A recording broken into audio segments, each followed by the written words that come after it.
Okay, continue.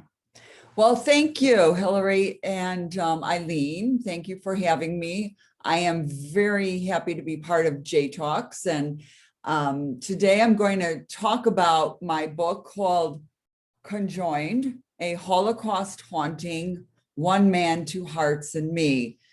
Now, I'm not sure if everyone has read my book. So today I'm going to share some stories from my memoir, along with a powerful message of healing, and also some unusual encounters with a Dybbuk.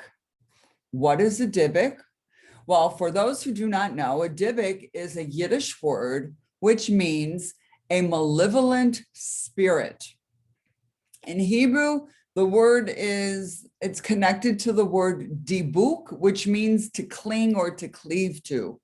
Now, hundreds of years ago, the rabbis believed that this malevolent spirit would be wandering between the two worlds, the world of the living and the world of the dead.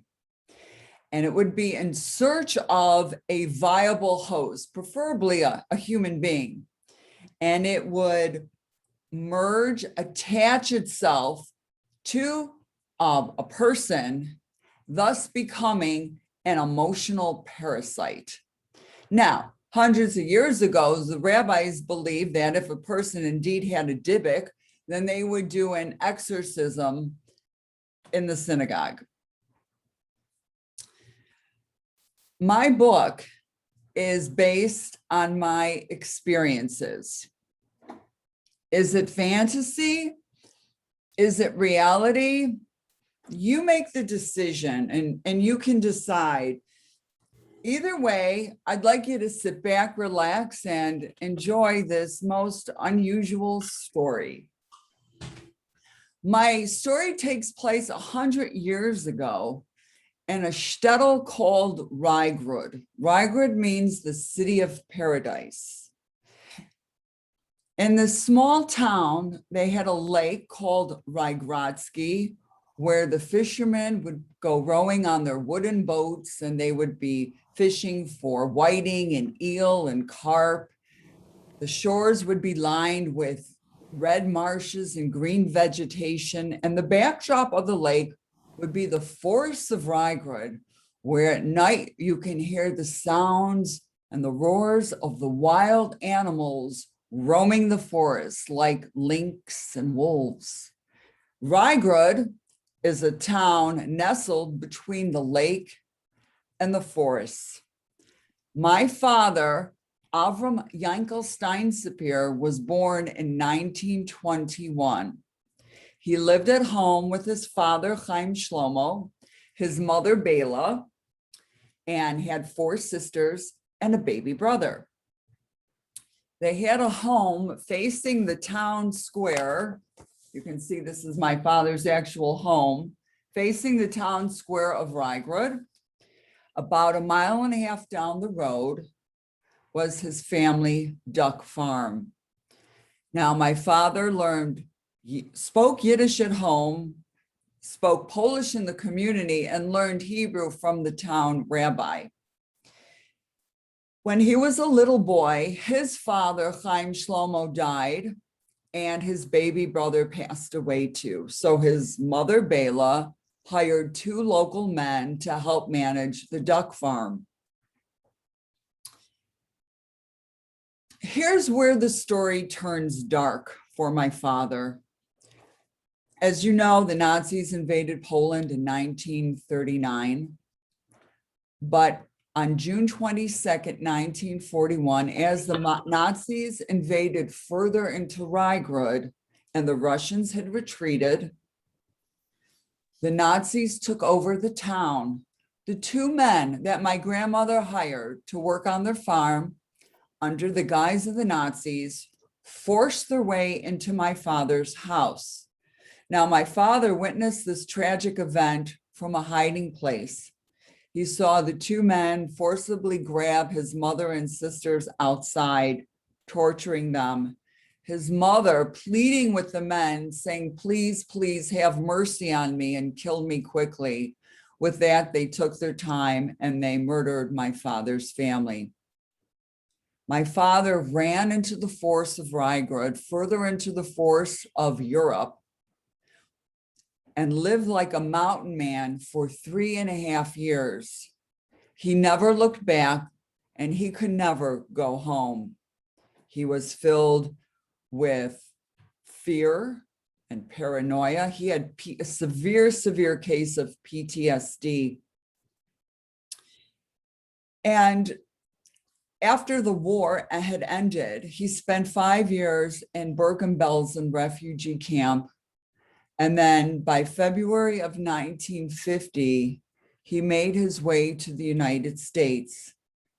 He was born as Avram Yankel Steinsapier of Rygrid, but he changed his name when he entered Ellis Island to the name of Ahri Kaplan. And I had kept my maiden name, so I'm Karen Kaplan. He then traveled to Chicago, met my mother in 1952, and they married in 54. But my father can never forget those gruesome years that he left behind. He was filled with intense anger, intense pain, and he suffered.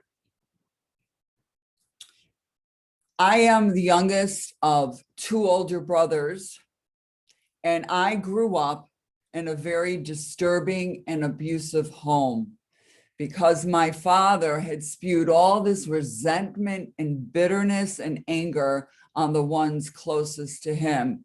And there was all sorts of abuse in my home.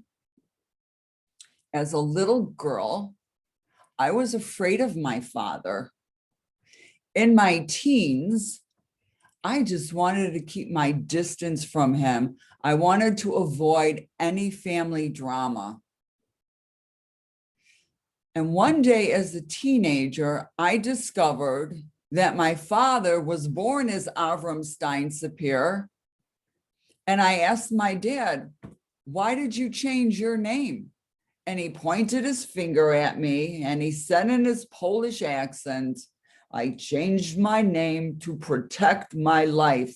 I found an identity during the war and don't ever bring up the subject again.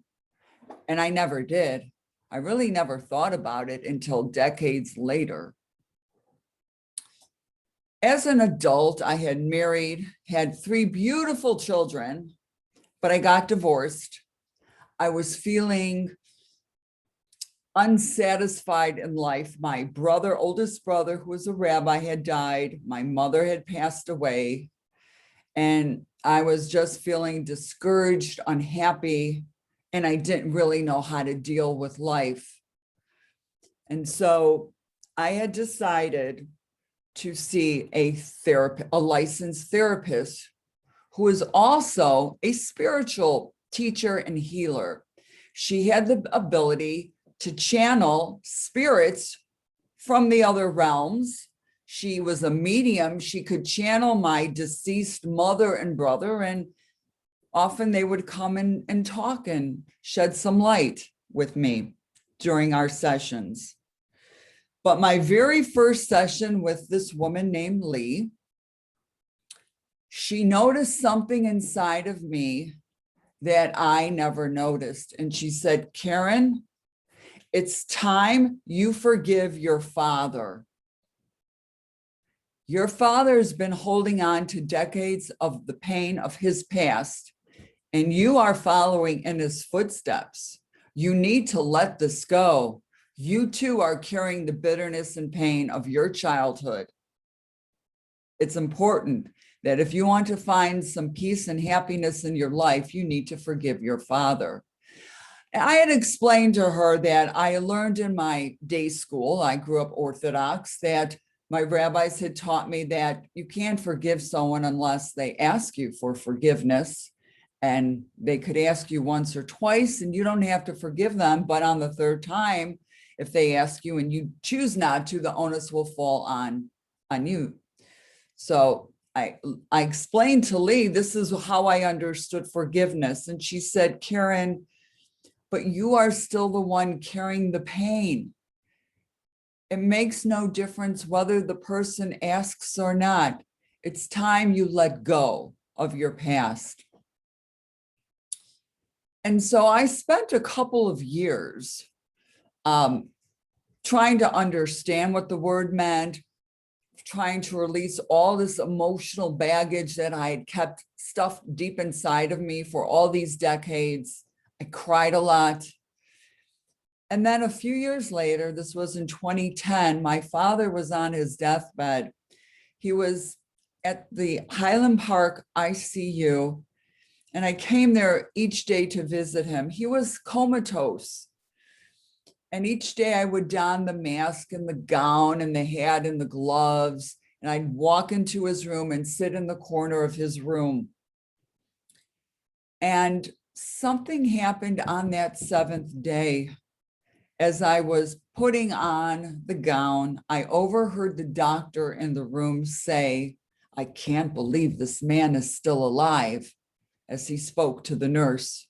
I quickly walked in the room and I said, "Doctor, please don't talk that way in front of my father.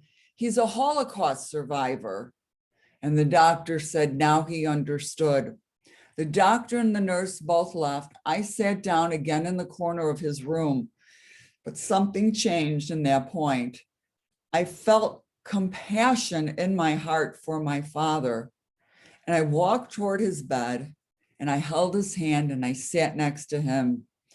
He didn't move his fingers or toes. His eyes have been closed for a week now. I brushed the hair off of his forehead and I noticed there were 2 vertical grooves. He looked like he was in pain. And I said to my father, "Daddy, it's time to let go. You've suffered your entire life. You don't have to suffer in death. Your father, Chaim Shlomo, your mother, Bela, your sisters, your baby brother, they're all waiting for you. Let go." And I started to cry. Then I looked at my father and I said, "Daddy, I forgive you. I want you to know that I truly forgive you." And I continued to cry. I looked up at my father and all of a sudden his eyes popped wide open. I was startled. I moved to the right. He tracked me. I moved to the left. He followed me once again. I thought, is my father waking up and cheating death one more time? So I ran out to get the nurse. We came back and his eyes were closed. I didn't know what my father was thinking, if he heard me. I didn't know if he understood or if he accepted what I had to say. What I do know is when I buried my father a few days later, that I buried him with a loving and compassionate heart. I finally felt at peace. I then decided to write a book called, my first book called Descendants of Rygrid, Learning to Forgive. And fortunately, I was able to share my story around the globe.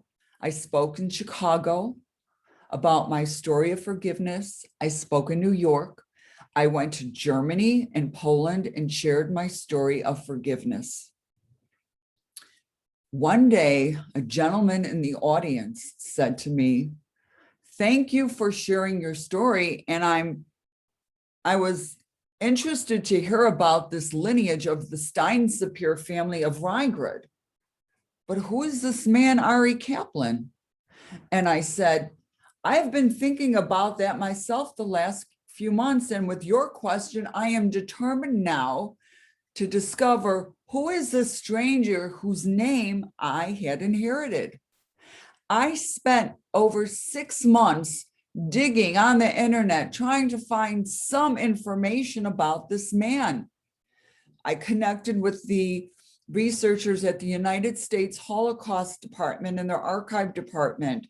I connected with the library here in Wilmette, connected to a church that is connected to the Mormon church in Utah, which has microfilms and information about so many Jews during World War II that had perished. Nothing. In Yiddish, it's Gornisht. I couldn't find anything. And so one day I decided to call Lee. my therapist and spiritual teacher. I said, Lee, is there a way you can maybe channel or talk to a spirit from the other world and ask them where I can do some more research? Maybe there's a museum or an institution or someplace online I can find more about this man named Ahri Kaplan. And she said, Karen, why don't we just conjure up his spirit? I said, but I don't know if he's dead or alive, and I've never met him, so how would he know to come forward? And she said, it makes no difference. I said, but he could be Hungarian or Polish or Russian. How would you be able to understand him? She goes, Karen, through telepathy, I will be able to understand it. Let's try it. And so we began our first session. She always begins with a prayer of protection, so that God would surround us with his love and safety. And then she began to channel a spirit named Ahri Kaplan. He was very timid and he came through and he was very nervous. And he spoke through Lee.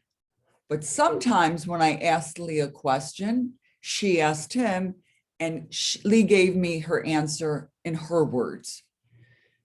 And the spirit came through saying that he is Ahri Kaplan. He referred to himself as Ahri and not Ahri. He said, I am the son of Joseph Kaplan of German descent. We lived in Poland. My father was Jewish. My mother, Henrietta, was Greek Orthodox. I'm a product of an intermarriage. I had 2 older sisters. We lived in a small town where my father was mayor in Poland. Then, after my father finished his terms, we moved 10 kilometers west to Rygrid. And I got so excited. Maybe this is where my father knew him before the war. And he said, I said, can you tell me more about your family? Did they know the Steins? Did your family know the Steinsapiers? He said, I never knew your father in Rygrid. My parents may or may have not known them, but you see, they owned a store on the northern end of the village. I said, well, my grandmother lived in the center of town near the stores. And he said, well, we had a store across the street from the train station. And I said, train station? I've been to Rygrid twice. There's no train station in Rygrid. And here I am arguing with the spirit. And he said, well, yes, there is. And I said to Lee, are you seeing a train station? And she says, yes. And then I said, well, the church, this large red brick Gothic style edifice, is located in the northern part of Rygrid. It looms over every building in the shtetl. You can see it from across the lake. And Lee said, he doesn't remember a church. And I said to Lee, I'm sorry, but I don't know who you're speaking to, but the story doesn't make sense. I'd like to end the session, but I'm very grateful that you tried. We ended the session and Lee said, Karen, I'm sure you will make some sense of this. And now I knew Lee was always pretty accurate about the past because the past had already happened. It's the future that I never rely on because it could change in a moment's notice. So I spent 3 weeks on the internet trying to find some information that the spirit Ahri Kaplan had given me. I looked at train tracks and train stations from Warsaw and from Białystok, the closest city, the largest city in northeastern Poland near my father's village. And I wanted to see if any of the trains had stations leading into Rygrid. None of them did. They veered to the north, they veered to the west. I thought, well, maybe the Germans had bombed the train tracks leading to Rygrid. Then I looked up the Catholic Church. It was built by 1908, long before his family moved to Rygrid. This didn't make sense. I kept on digging and digging, and one day, at the end of the 3 weeks, I decided to write on the internet, on the subject line, Rygrid train station. All of a sudden popped up on my computer a picture of a train station and then back with the name Rygrid on the old building. How could this be? Then I discovered that there are only 2 shtetls in Poland, 2 small towns with the name of Rygrid. My father lived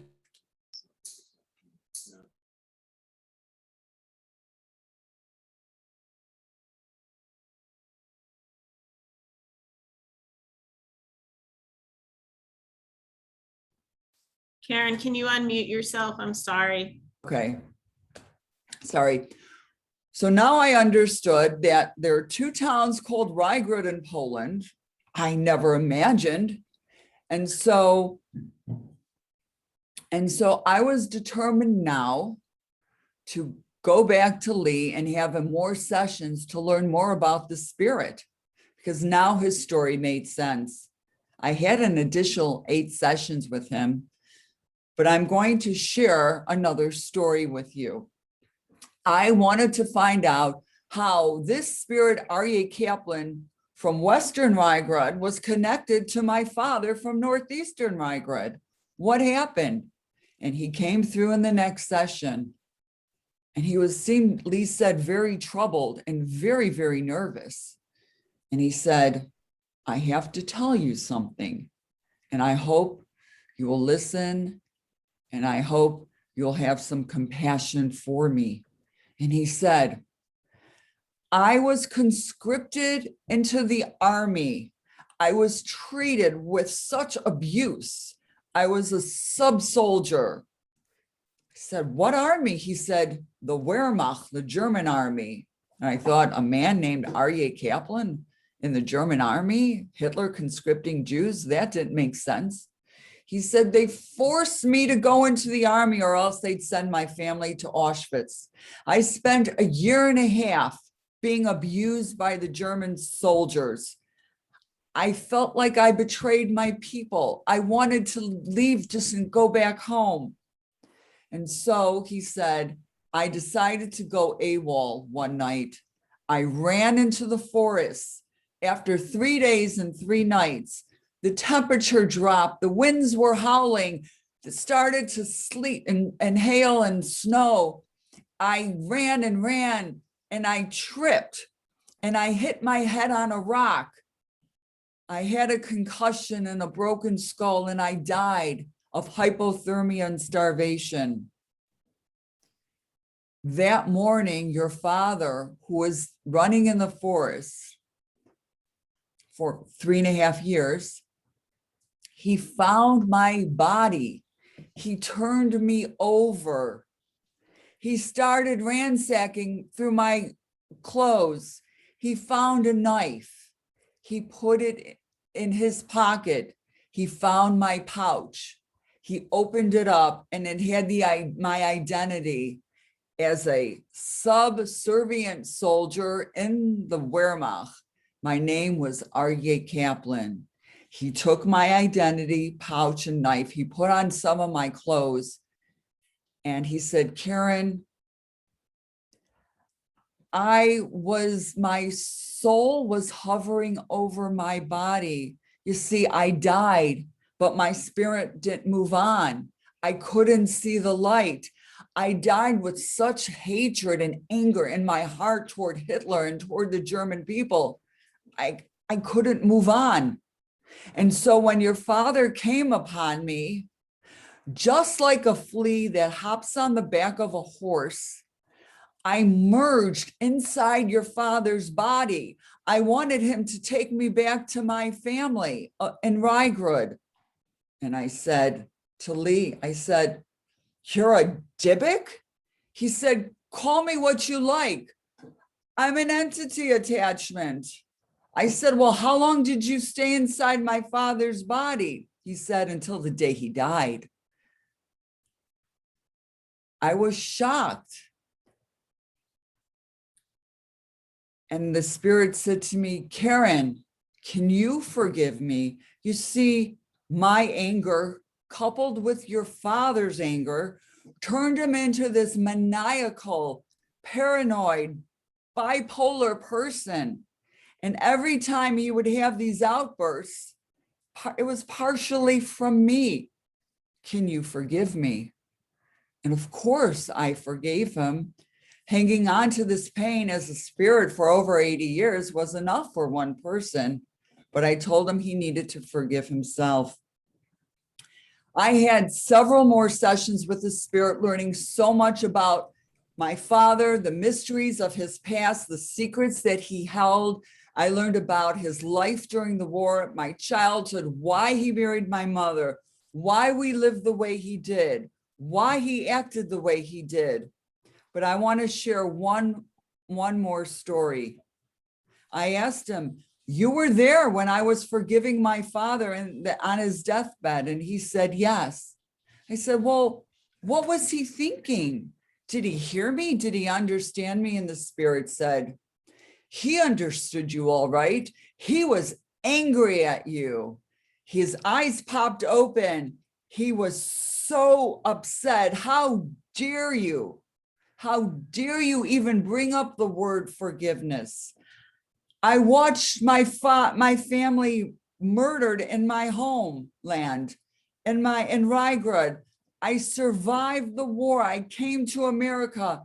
I married and I gave you life. And you have the nerve to say that you forgive me? I was saddened when I heard this. But the spirit said to me, don't think of your father as a monster. He endured so much pain that no human being should ever have to endure. And after spending several sessions with the spirit, I was able to help him move on. He was able to help me with my past and understanding my father.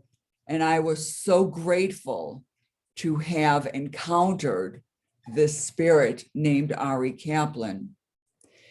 3 times a year as Jews, we light yard-side candles during major holidays to remember those who have passed.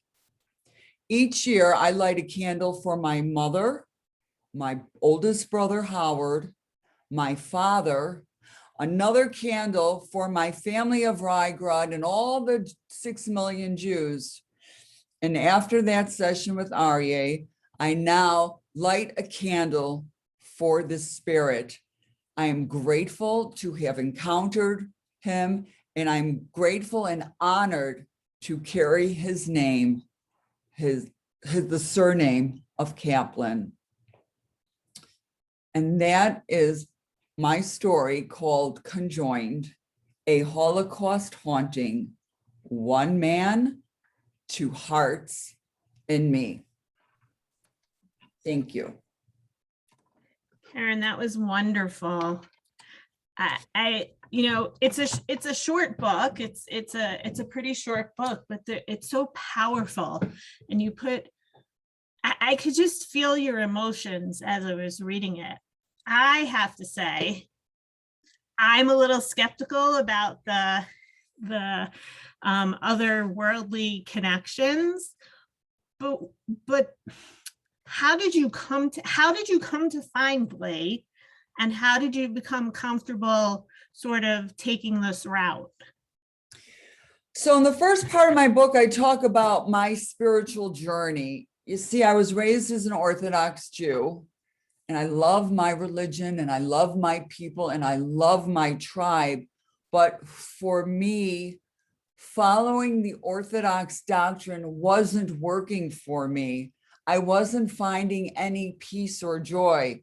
Now, I have many Orthodox friends who truly love or became Orthodox and love following these rules, but it wasn't working for me.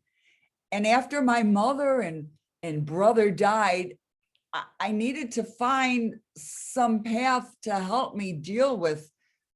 And then getting divorced, I needed to find a new path, someone, someplace. And I started delving into the spiritual side of Judaism, into Kabbalah. I started delving into the secular spirituality. And I met Lee from a friend who was a therapist who had a patient of his that had recovered remarkably well, that was doing so much better. And my friend, who was a therapist, asked his patient, how come you're doing so much better? We've only met a couple of times. And she said, through this woman named Lee. And so he gave me her card and I called her up.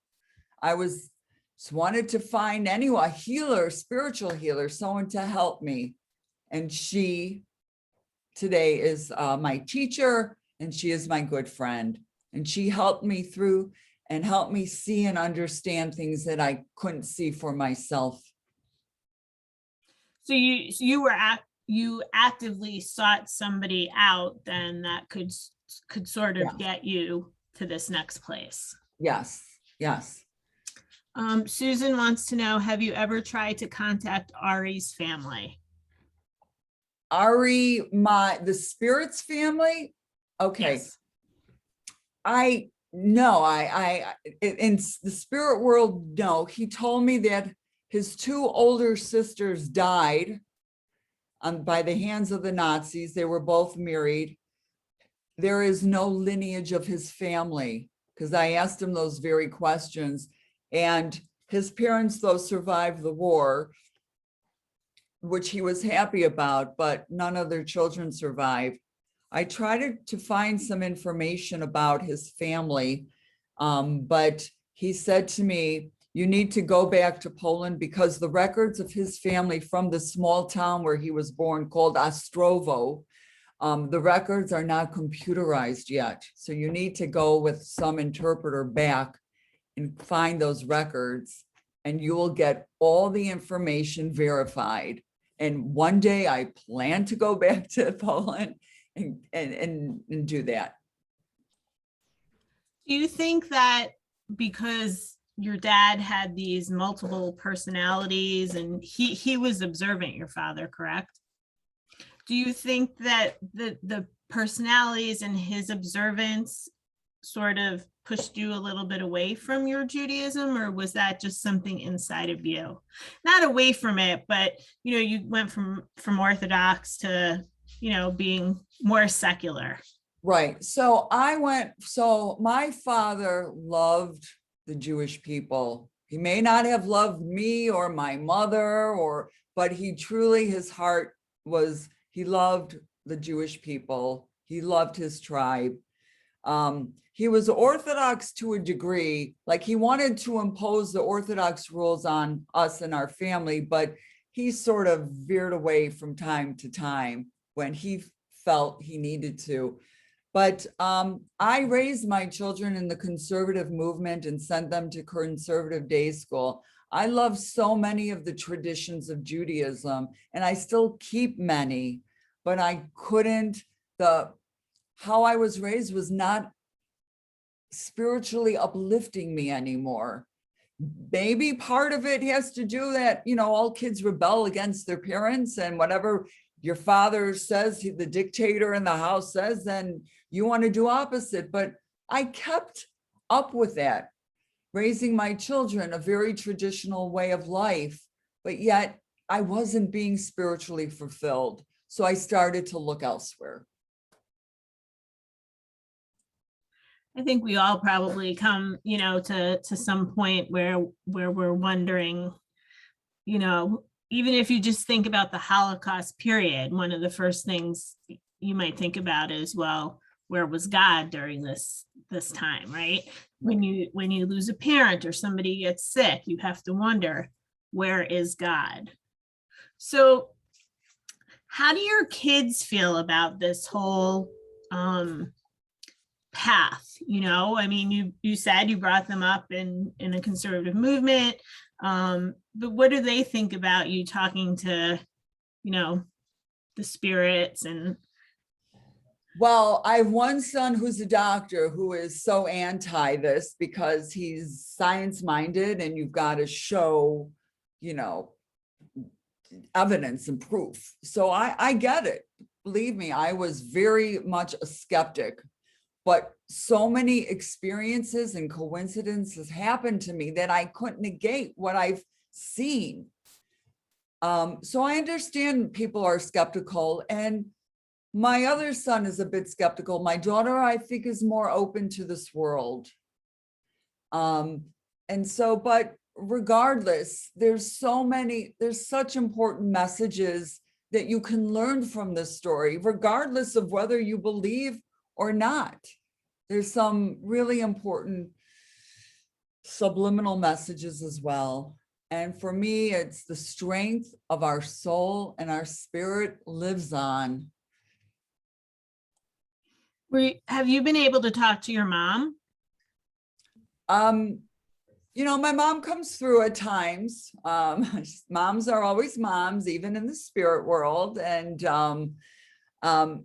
she often would impart, if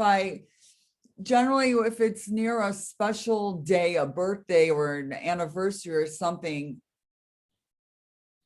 she'll come and I'll get clues from the outside world. So I really don't need a medium to help me, but she's so in tune, and I can just talk to my mom. I can call Lee up, pick up the phone and say, can you talk to my mom today? I have to ask her something, or I miss her dearly. And to me, that is so unfathomable. I mean, because you think once a person dies, that's it, no more. You carry their love with them in your heart, but yeah. Did your dad have a relationship with your children or your nieces and nephews? He softened up a bit when my children were little, but as he aged, he became more paranoid, and it was more difficult to be around him. He liked to play chess when my kids were little.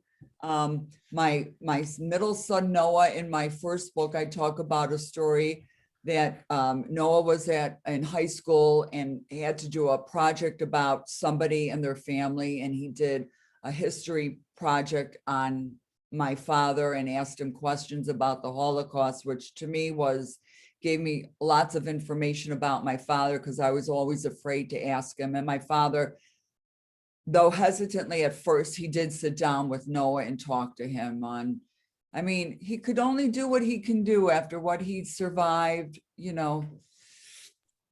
very, very difficult. And he never, in some spots, it seemed like, he was not nice, and then maybe he tried to make up, but he never sought help for, no, back then in that generation, no, they never thought about, only crazy people would go see a therapist. That was my father's way of thinking generations ago. Right.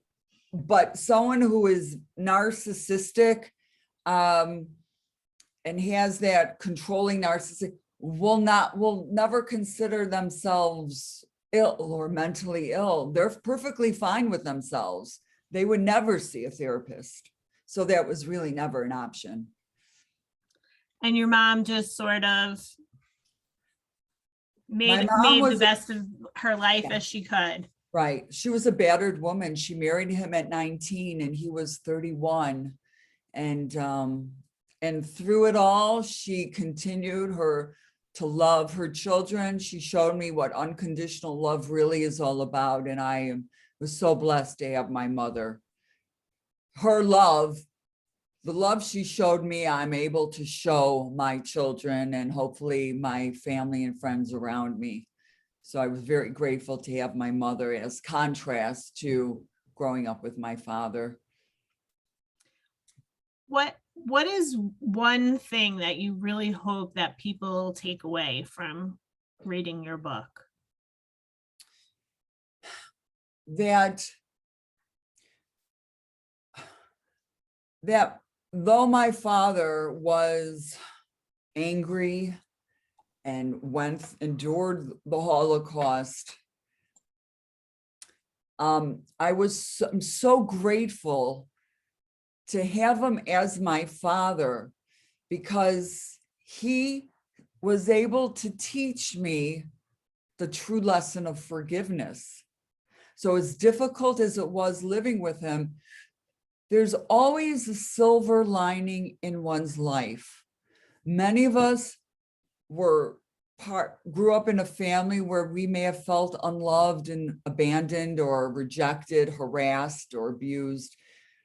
But if you can kind of look back at your life and put the puzzle of these pieces together and connect the dots, you can hopefully understand and learn what your purpose is, why you had parents, why they were the way they were, why you've gone through certain experiences, and how there's always a path to heal, and that we all have that choice if we choose, that we can heal from our past. That's, I guess, the message I would want people to know. It's a beautiful message. It's not easy to forgive. It takes a lot of self introspection and a lot of work to forgive and let things go. So it's amazing that you're sharing this story. Eliza would like to know what your brother thinks about what you found out about your dad. He actually is open to the spiritual world, so he's a believer. And she also wanted to know, was Lee the only therapist that you saw? Oh no, I've seen tons of spiritual. I went through a period where I met with an aura spiritual teacher who can read aura. I met with someone who could read palms, and each teacher gave me a little insight into my life. And I learned, of course, there were many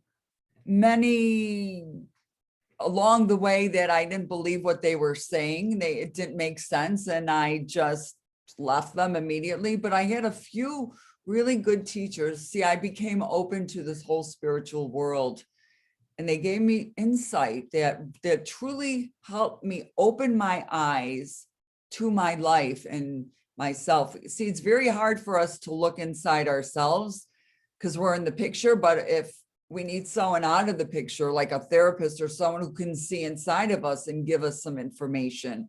So the people who I felt were qualified and help, I worked with. So but what's I have next? Stories about all these teachers. So will that be the next book? Are you going to write a book about all your spiritual guides, or what's next for Karen Kaplan? Yeah, well, actually, I'm going to Los Angeles on November 6th. There's the LA Live Film Festival, and I had written a screenplay based on my book Conjoined, and I'm now a finalist. I'm guessing that I'm going to win the Hemingway Award for this year based on the book Conjoined. I'm planning to meet some producers and writers, and I'm praying, and I want to have you all pray for me that this book becomes a movie. And so I'm going there. I'm going to be on a panel with some film directors and producers and actresses at the festival. Hopefully I'll be receiving my award, and I'm just very excited. I want to move forward. So that book will have to wait. It'll come after the next movie. So that movie will be premiering at the JCC Chicago Jewish Film Festival, right? Absolutely. I also wanted to say, I don't know if anybody noticed, next to my book, I have a shofar, and I have a candelabra with black candles. Now, the reason for this is I had read that when a rabbi hundreds of years ago would discover that someone in the shtetl or someone in his community would indeed have a dybbuk inside of them, he would bring in a quorum of 10 men, in Hebrew, a minyan, and he would bring them into the synagogue with this person who had a dybbuk. They would lie the person down, surrounded by about 10 pious men. They would each hold a black candle. And through verbal coercion, the rabbi would try to exorcise the dybbuk from the person. And if that didn't work, they would blow the shofar and try to startle that dybbuk out of that person's body. This is what they did a few hundred years ago. And to this day, there are just a couple of rabbis who will perform exorcisms. I thought that was interesting. I think it's interesting because when I think of exorcism, I think of that movie, The Exorcist, which I've never seen because just the commercials scared me. Yeah.